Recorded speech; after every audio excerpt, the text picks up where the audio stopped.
நண்பர்கள் அனைவருக்கும் வணக்கம். பாகிஸ்தானை விட்டு வெளுத்து வாங்கியிருக்காங்க இந்தியா. இதை கண்டு அப்படியே பாகிஸ்தான் அரண்டு போயிருக்கு. இது மட்டும் இல்லாமல் பாகிஸ்தானே இப்போ பற்றி எரியுது நண்பர்களே. ஒரு மிகப்பெரிய ஒரு சம்பவம் ஒன்று நடந்திருக்கு. அப்படியே பாகிஸ்தானுடைய பிரதமர் துண்டக்கானும் துணியை காணும் அப்படிங்கிற அளவுக்கு இப்போ வாயடைச்சு போய் உட்காந்துருக்கிறாரு. என்ன செய்யறதுன்னு தெரியாமல் உட்காந்துருக்கிறார் அப்படிங்கிற தகவல் கிடைச்சிருக்கு. இதை பற்றி நம்ம இந்த வீடியோலேயே தெரிஞ்சுக்க போகிறோம். அதை தொடர்ந்தே பார்த்தீங்க அப்படின்னா அமெரிக்கா கூட ஜோடி போட்டிருக்காங்க பாகிஸ்தான். ட்ரம்ப்புடைய மண்டையை கழுவிருக்காங்க பாகிஸ்தான். அப்படி என்ன நடந்துருச்சு அப்படிங்கிறத நம்ம வீடியோவில் தெரிஞ்சுக்க போகிறோம். அதனால் ஸ்கிப் பண்ணாமல் கடைசி வரைக்கும் பாருங்கள். அதுக்கு முன்னாடி நம்முடைய சேனலை சப்ஸ்கிரைப் பண்ணலைன்னா மறக்காமல் சப்ஸ்கிரைப் பண்ணிக்கோங்க. புதுசாக நம்முடைய வீடியோ பார்த்துட்டு இருக்கீங்கனாலும் கீழே இருக்கும் சப்ஸ்கிரைப் பட்டனை தட்டி அந்த பெல் ஐகானை கிளிக் பண்ணிக்கோங்க. ஐநாவுடைய பொது சபையின் 80வது பொதுக்குழு கூட்டம் நியூயார்க்கில் இருக்கும். அதன் தலைமையகத்தில் நடைபெற்றுட்டு வருது. ஐநா உறுப்பு நாடுகள் சார்பாக அந்தந்த நாட்டுடைய தலைவர்களும் பிரதிநிதிகளும் ஐநா பொது சபையில் வந்து பேசிட்டு வர்றாங்க. அமெரிக்க அதிபர் ட்ரம்ப் கூட இந்த கூட்டத்தில் பேசினதை நம்ம பார்த்தோம். இந்தியா சார்பாக இந்த ஆண்டு நம்முடைய பிரதமர் மோடி அவர்கள் வந்து பங்கேற்கல. பிரதமர் மோடி அவர்களுக்கு பதிலாக நம்முடைய மத்திய வெளியுறவுத்துறை அமைச்சரான ஜெய்சங்கர் அவர்கள் வந்து அமெரிக்காவுக்கு போனாங்க. அங்கே போய் ஐநா பொதுக்குழு கூட்டத்தில் கலந்து கொண்டு நம்முடைய ஜெய்சங்கர் அவர்கள் பேசினார். அப்போதுதான் எல்லை தாண்டிய பயங்கரவாதம், வரி வர்த்தகம் அப்படின்னு பல்வேறு விஷயங்கள் குறித்து ஜெய்சங்கர் அவர்கள் பாகிஸ்தானை கடுமையாக வெளுத்து வாங்கியிருக்கிறாரு. சுதந்திரம் அடைந்தது முதலே இந்தியா வந்து பயங்கரவாதம் அப்படிங்கிற ஒரு சவாலை வந்து எதிர்கொண்டுட்டு வருது அப்படின்னு ஜெய்சங்கர் அவர்கள் பேசியிருக்கிறாரு. உலக பயங்கரவாதத்தின் மையமான ஒரு நாட்டை தான் நாங்கள் வந்து எங்களுடைய அண்டை நாடாக வச்சிருக்கிறோம் அப்படின்னு ஜெய்சங்கர் அவர்கள் சொல்லியிருக்கிறாரு. கடந்த பல தசாப்தங்களாகவே நடக்கும் சர்வதேச பயங்கரவாத தாக்குதலில் தொடர்புடையவர்கள் அனைவருமே அந்த ஒரு நாட்டை சேர்ந்தவங்களாக தான் இருக்காங்க அப்படின்னு ஜெய்சங்கர் அவர்கள் சொல்கிறாரு. மேலும் ஏப்ரல் மாதம் ஜம்மு காஷ்மீரில் சுற்றுலா பயணிகளை குறிவச்சு பயங்கரவாத தாக்குதல் நடந்துச்சு. இதுக்கு உதாரணம் அந்த நாட்டையே நாம் சொல்லலாம் அப்படின்னு அவர் சொல்லியிருக்கிறாரு. மேலும் இப்படியே நம்ம விடக்கூடாது, பயங்கரவாதத்தை ஒடுக்கிறதுல உலக நாடுகள் வந்து இணைந்து எங்கள் கூட செயல்பட வேண்டும் அப்படின்னும் ஜெய்சங்கர் அவர்கள் உலக நாடுகளிடம் கேட்டுக்கொண்டாரு. இது மட்டும் இல்லாமல் பயங்கரவாதத்தை தங்களுடைய கொள்கையாகவே வச்சிருக்கும் நாடுகளுக்கு எதிராக அனைத்து சர்வதேச நாடுகளும் வந்து ஒன்றிணைய வேண்டும் அப்படின்னும் ஜெய்சங்கர் அவர்கள் வலியுறுத்தியிருக்காங்க. பயங்கரவாத செயல்களுக்கும் பயங்கரவாதிகளுக்கும் நிதியுதவி செல்வதை தடுக்க நடவடிக்கை எடுக்க வேண்டும் அப்படின்னும் சுட்டிக்காட்டி பேசியிருக்கிறாரு. மேலும் ஐக்கிய நாடுகள் சபையில் சீர்திருத்தம் வந்து கொண்டுட்டு வர வேண்டும் அப்படின்னு அடிச்சு சொல்லியிருக்கிறாரு ஜெய்சங்கர் அவர்கள். அதாவது நிரந்தர மற்றும் நிரந்தரம் இல்லாத உறுப்பினர்களுடைய எண்ணிக்கையை வந்து விரிவுபடுத்த வேண்டும் அப்படின்னு சொன்ன அவர் இந்தியா வந்து பெரிய பொறுப்புகளை ஏற்றுக்கொள்ள தயாராக இருக்கு அப்படின்னு தெரிவிச்சிருக்கிறாரு. ஐநா பொது சபையில் இந்தியாவுக்கு நிரந்தர இடம் வேண்டும் அப்படிங்கிறத அவர் மறைமுகமாக வலியுறுத்தி இருக்கிறாரு. மேலும் உலகம் முழுவதும் தற்போது நியாயமற்ற வர்த்தக நடைமுறைகள், திடீரென விதிக்கப்படும் வரி விதிப்புகள் உள்ளிட்டவை வர்த்தக நடைமுறைகளை நிலையற்றதாக மாற்றியிருக்கு. அதனால சர்வதேச சமூகம் வந்து இந்த பிரச்சனைக்கு தீர்வு காண வேண்டும் அப்படின்னு கேட்டுக்கொண்டாரு. இந்த நவீன உலகுக்கு இந்தியா 3 விதமான அணுகுமுறைகளை கொண்டிருக்கு அப்படின்னும் ஜெய்சங்கர் அவர்கள் குறிப்பிட்டு, முதல்ல வந்து சுயசார்பு, சுய பாதுகாப்பு, சுய நம்பிக்கை ஆகிய 3ஐயும் அடிப்படையாக கொண்டு இந்தியா செயல்பட்டு வருவதாக பெருமையாக தெரிவிச்சிருக்கிறாரு. அதனால இனிமேலும் நம்ம இப்படியே விட்டுட்டு இருந்தோம்னா இன்னைக்கு எங்க நாட்டில் நடக்கிறது நாளைக்கு உங்க நாட்டிலையும் நடக்கும். அதனால நம்ம பயங்கரவாதத்தை வந்து எதிர்த்து அடியோடு வேரோடு வந்து அழிக்க வேண்டும். அதுக்கு இந்தியாவோடு பல நாடுகள் நீங்கள் எங்கள் கூட இணைஞ்சா மட்டும்தான் இதெல்லாம் சாத்தியம். ஒரு கை தட்டினா ஓசை வராது, அதனால் 2 கைகளையும் சேர்த்து தட்டும்போது தான் ஓசை வரும். அதே போல் நாங்கள் ஒருத்தர் மட்டும் இதுக்கு எதிராக போராடினோம், இதுக்கு எதிராக நின்னோம் அப்படின்னா எங்களால் ஒழிக்க முடியும், பட் கொஞ்சம் காலமாகும். ஆனால் நாம் எல்லோரும் ஒன்றிணைந்து பயங்கரவாதத்தையும் பயங்கரவாதிகளையும் ஒழித்து கட்டணும் அப்படின்னா விரைவில் நம் உலக நாடுகள், உலக நாட்டு மக்கள் வந்து நிம்மதியாக இருக்க முடியும். பயங்கரவாதமே இல்லாத ஒரு உலக நாடுகளை வந்து நம்ம பார்க்க முடியும் அப்படிங்கிற ரீதியில் ஜெய்சங்கர் அவர்கள் பாகிஸ்தானை நேரடியாகவே வச்சு செஞ்சிருக்கிறார் அப்படிங்கிற செய்தியை தான் நம்ம பார்க்குறோம். இதே போல் இன்னொரு முக்கியமான விஷயத்தில் பாகிஸ்தான் வந்து பற்றி எரிய ஆரம்பிச்சிருக்கு. பாகிஸ்தான் ஆக்கிரமிப்பு காஷ்மீரில் வரலாற்றில் இல்லாத அளவுக்கு மிகப்பெரிய போராட்டங்கள் வந்து நடந்துட்டு வருது நண்பர்களே. இன்றைய தினம் பார்த்தீங்கன்னா அவாமி செயற்குழு நடத்திய பிரம்மாண்டமான ஆர்ப்பாட்டங்கள் அந்த பகுதியை வந்து உலுக்கியிருக்கு.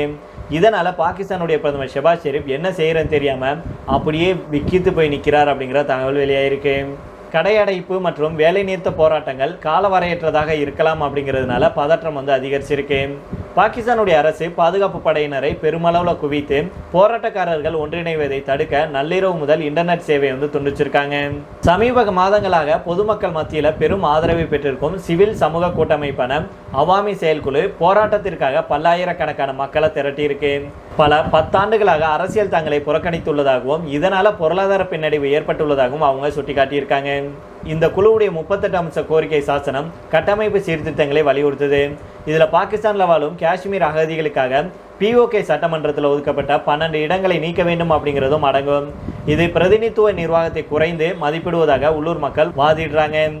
மேலும் மானிய விலையில உணவு, நியாயமான மின் கட்டணங்கள் மற்றும் பாகிஸ்தானால நீண்ட காலமாக ஒத்திவைக்கப்பட்ட சீர்திருத்தங்களை செயல்படுத்துதல் போன்றவையும் நிறைவேற்ற வேண்டும் அப்படின்னு அவங்க வலியுறுத்தி இருக்காங்க.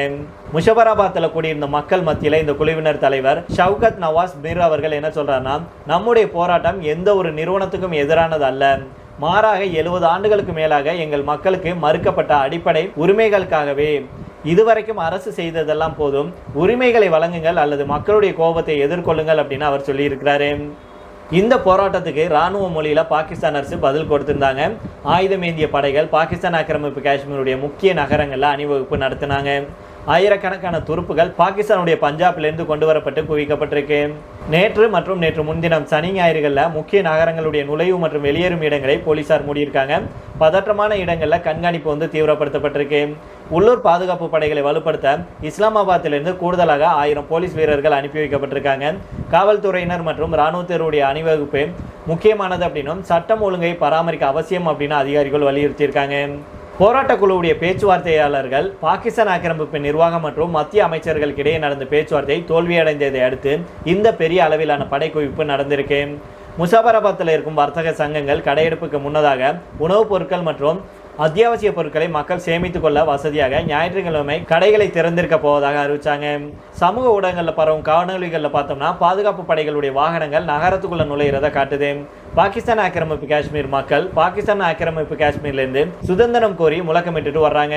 போராட்ட குழுவுடைய தலைவர்கள் போராட்டம் அமைதியாகவும் சமரசமின்றி தொடரும் அப்படின்னு வலியுறுத்துறாங்க. இன்டர்நெட் சேவை துண்டிக்கப்பட்டு பாதுகாப்பு பலப்படுத்தப்பட்ட நிலையில இன்றைய தினம் நிகழ்ந்த மோதல், அதாவது திங்கட்கிழமை நிகழ்ந்த மோதல் பாகிஸ்தான் ஆக்கிரமிப்பு காஷ்மீருடைய நீண்டகால அரசியல் உரிமை போராட்டத்துக்கு ஒரு திருப்பு முனையாக அமையலாம் அப்படின்னு எதிர்பார்க்கப்படுது. அதனால பொறுத்திருந்து பார்ப்போம் நண்பர்களே. இதை தொடர்ந்து அடுத்த செய்தியாக பார்த்தோம் அப்படின்னா, அமெரிக்க அதிபர் டொனால்ட் ட்ரம்ப் மற்றும் பாகிஸ்தானுடைய பிரதமர் ஷெபாஸ் ஷெரீப் இடையே முக்கியத்துவம் வாய்ந்த சந்திப்பு ஒன்று வியாழக்கிழமை எப்போ நடந்திருக்கு வெள்ளை மாளிகையில். இந்த சந்திப்பில் பாகிஸ்தான் ராணுவ தளபதி அசீம் முனீர் கலந்து கொண்டு அதிபர் ட்ரம்ப் இருக்காருலே அவர்கிட்ட அரிய வகை கனிமங்களை காட்சிப்படுத்தி இருக்கிறாரு. இது உலக அரசியல் வட்டாரத்தில் பெரும் கவனத்தை ஈர்த்திருக்கு. கடந்த சில மாதங்களாகவே அமெரிக்காவுக்கும் இந்தியாவுக்கும் இடையே இந்த உறவுல விரிசல் ஏற்பட்ட நிலையில அமெரிக்கா கூட பாகிஸ்தான் நெருக்கம் காட்டிட்டு வருது. குறிப்பாக கடந்த சில மாதங்கள்ல மட்டும் பாகிஸ்தானுடைய ராணுவ தலைமை தளபதி அசீம் முனீர் அவர்கள் 3 முறை அமெரிக்காவுக்கு போயிருக்கிறார் அப்படிங்கிறது குறிப்பிடத்தக்கது. இந்த நிலையில தான் பாகிஸ்தானுடைய பிரதமர் ஷெபாஸ் ஷெரீப் வெள்ளை மாளிகைக்கு போனாரு. கடந்த 6 வருஷத்துல முதல் முறையாக பாகிஸ்தானுடைய பிரதமர் அமெரிக்க அதிபரை சந்திச்சிருக்கிறார் அப்படிங்கிறது குறிப்பிடத்தக்கது. இதுக்கு முன்னதாக 2019ஆம் ஆண்டு அப்போதைய பாகிஸ்தான் பிரதமர் இம்ரான்கான் வெள்ளை மாளிகையில ட்ரம்பை சந்திச்சாரு. அதுக்கப்புறம் தற்போது தான் ஷெபாஸ் ஷெரீப் வெள்ளை மாளிகை சென்றிருக்கிறாரு. இந்த நிலையில தான் இந்த சந்திப்புல பாகிஸ்தானுடைய ராணுவ தளபதி, அதே போல அமெரிக்காவுடைய துணை அதிபரான JD வான்ஸ் மற்றும் வெளியுறவு செயலாளரான மார்க்கோ ரூபியோ உள்ளிட்ட முக்கிய தலைவர்கள் கலந்து கொண்டாங்க. 1 மணி நேரத்துக்கு மேலாக நீடிச்சிருக்கு இந்த பேச்சுவார்த்தை. அப்போது அசீம் முனீர் ஒரு மரப்பெட்டியில் வைக்கப்பட்டிருந்த அரிய வகை கனிமங்களை திறந்து ட்ரம்ப் கிட்ட காட்டியிருக்கிறாரு. ட்ரம்ப் அதை ஆர்வத்தோட பார்த்துட்டு இருந்திருக்கிறாரு. மேலும் இந்த சந்திப்பின் போது ஷெபாஸ் ஷெரீப் உலகில் பல நாடுகளுக்கு இடையிலான மோதல்களை முடிவு கொண்டுட்டு வர ட்ரம்ப் அவர்கள் எடுத்துட்டு ஒரு முயற்சிகளை பாராட்டி அவரை சமாதானத்துக்கான மனிதர் அப்படின்னு சொன்னாரு. மேலும் கடந்த ஜூலை மாதத்தில் கையெழுத்தாச்சிலே அமெரிக்காவுக்கும் பாகிஸ்தானுக்கும் இடையிலான வர்த்தக ஒப்பந்தம், இதுக்காக ட்ரம்ப்புக்கு நன்றியையும் ஷெபாஸ் ஷெரீப் தெரிவிச்சிருக்கிறாரு. அந்த ஒப்பந்தத்தின்படி பார்த்தோம்னா பாகிஸ்தான்லேருந்து வரும் பொருட்களுக்கு 19% சுங்கவரி விதிக்கப்படுவதோடு அமெரிக்கா பாகிஸ்தானுடைய எண்ணெய் வளங்களை மேம்படுத்த உதவ ஒப்புக்கொண்டுள்ளதும் குறிப்பிடத்தக்கது. இந்த நிலையில தான் ட்ரம்ப் தலைமையில் 2 நாட்டு உறவுகள் இன்னும் வலுவாகும் அப்படின்னு நம்பிக்கை தெரிவித்ததுடன் அமெரிக்க நிறுவனங்களை பாகிஸ்தானுடைய வேளாண்மை, தகவல் தொழில்நுட்பம், சுரங்கங்கள் மற்றும் ஆற்றல் துறைகளில் முதலீடு செய்ய அமெரிக்காவுக்கு அழைப்பு விடுத்திருக்காங்க. பாகிஸ்தானில் $1 டிரில்லியன் மதிப்பிலான கனிம வளங்கள் இருப்பதாக கூறியதோடு இந்த வளங்களில் வெளிநாட்டு முதலீடு வந்துச்சுன்னா நாட்டின் நீண்டகால நிதி நெருக்கடியை சமாளித்து வெளிநாட்டு கடன்களின் சுமையிலிருந்து விடுபட முடியும் அப்படின்னும் ஷெபாஸ் ஷெரீப் தெரிவிச்சிருக்கிறாரு. ஆனால் பெரும்பாலான கனிம வளங்கள் உள்ள தென்மேற்கு பலுச்சிஸ்தான் மாகாணத்தில் பிரிவினைவாதிகள் உள்ளூர் மற்றும் வெளிநாட்டு சுரங்க நிறுவனங்களின் நடவடிக்கைகளுக்கு கடும் எதிர்ப்பு தெரிவிச்சுட்டு வர்றாங்க அப்படிங்கிறத நம்ம இங்கே புரிஞ்சுக்கணும். ஏற்கனவே பாகிஸ்தானுக்கு 19% மட்டுமே வரி விதித்த ட்ரம்ப் பாகிஸ்தான் கூட வர்த்தக ஒப்பந்தத்தில் கையெழுத்திட்டிருக்கிறாரு. அதன்படி பாகிஸ்தானில் இருக்கும் முக்கிய கனிமங்கள், அரியமண் வகைகள் மற்றும் பெரிய எண்ணெய் இருப்புகளை மேம்படுத்த $500 மில்லியன் அமெரிக்கா முதலீடு செய்யுது. இதுக்கு முன்னதாக ஆப்கானிஸ்தானில் இருக்கும் பக்ராம் விமான தளத்தை தாலிபான்கள் அமெரிக்காவுக்கு கொடுக்க வேண்டும், இல்லைனா விளைவு மோசமாக இருக்கும் அப்படின்னு ட்ரம்ப் அவர்கள் எச்சரிக்கை விடுத்திருந்த நிலையில ஆப்கானிஸ்தானில் கால் பதிக்க பாகிஸ்தானை ஒரு நுழைவு வாயிலாக ட்ரம்ப் அவர்கள் பயன்படுத்த தொடங்கியிருக்கிறார் அப்படின்னு சொல்லப்படுது. இது ஒரு பக்கம் அப்படின்னா, காஷ்மீர் விவகாரத்தில் தனக்கு ஆதரவாக அமெரிக்காவை கொண்டுட்டு வர பாகிஸ்தான் காய் நகர்த்திட்டு வருவதாகவே சொல்லப்படுது. அதனால் பொறுத்திருந்து பார்ப்போம். இப்போ இதோட நம்ம இந்த வீடியோ முடித்துக் கொள்ளலாம். இதை பற்றிய உங்களுடைய கருத்துக்களை கீழே உள்ள கமெண்ட் பாக்ஸில் மறக்காமல் சொல்லிட்டு போங்க. மீண்டும் நாளை வேறொரு செய்திகளுடன் உங்களை சந்திக்கிறேன். நன்றி, வணக்கம்.